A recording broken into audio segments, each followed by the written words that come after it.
સંસ્કાર શાસ્ત્રની આપણી જે સિરીઝ ચાલી રહી છે એમાં આજે હું વાત કરવાની છું કે જેવું તમારી પ્રેગ્નન્સી રહે કે પહેલા મહિનામાં શું થાય છે, તમારા શરીરમાં શું ચેન્જીસ આવે છે, તમારું બાળક જે ગર્ભ રહ્યું છે એમાં કઈ રીતે ડેવલપમેન્ટ એટલે કે વિકાસ થાય છે, પ્લસ તમારા વજનમાં જે ગર્ભ રહેલું છે એના વજનમાં કઈ રીતે ફેરફારો થાય છે, પ્લસ તમારે પહેલા મહિનામાં શું જમવું જોઈએ અને શું ના જમવું જોઈએ, આજે આપણે એની વાત કરવાના છીએ. આવી જ રીતે 1 થી 9 મહિનાની વિગતવાર હું એવરી એપિસોડમાં વાત કરવાની છું. તો ચાલો કરીએ કે પહેલા મહિનામાં એવું શું થાય છે.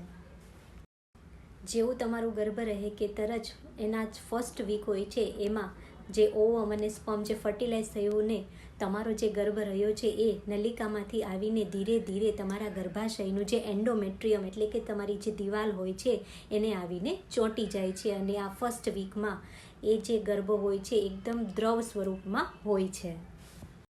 આ જે ગર્ભ રહેલો છે જે નાજુક અવસ્થામાં હોય છે એના પોષણ અને વિકાસ માટે હંમેશા એની જે માતા હોય છે એને નરમ ભાત, અલગ અલગ જે લીલા શાકભાજીઓ બનાવેલા હોય છે એની દાળ છે, ઘી છે, અલગ અલગ પ્રકારના જે શીરાઓ હોય છે એ ધીમે ધીમે એને પહેલા વીકમાં જે પ્રવાહી સ્વરૂપમાં હોય એવી રીતે એને જમવું જોઈએ.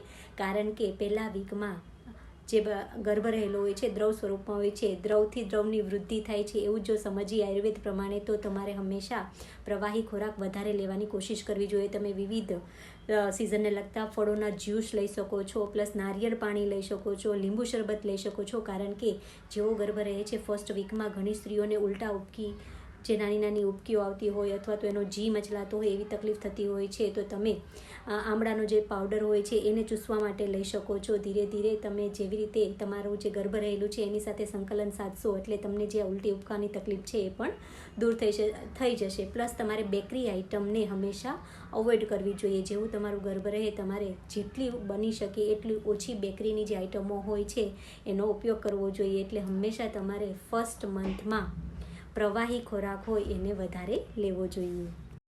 બીજા અઠવાડિયામાં તમારું જે ગર્ભાશયની જે આપણી કોથળી છે એમાં એમનિયોટિક ફ્લુઇડ એટલે કે જે પાણીની કોથળી રહેલી હોય છે એ તૈયાર થાય છે અને ધીરે ધીરે એમાં આપણો જે ગર્ભ હોય છે એનો વિકાસ ધીરે ધીરે બીજા અઠવાડિયામાં ચાલુ થાય છે.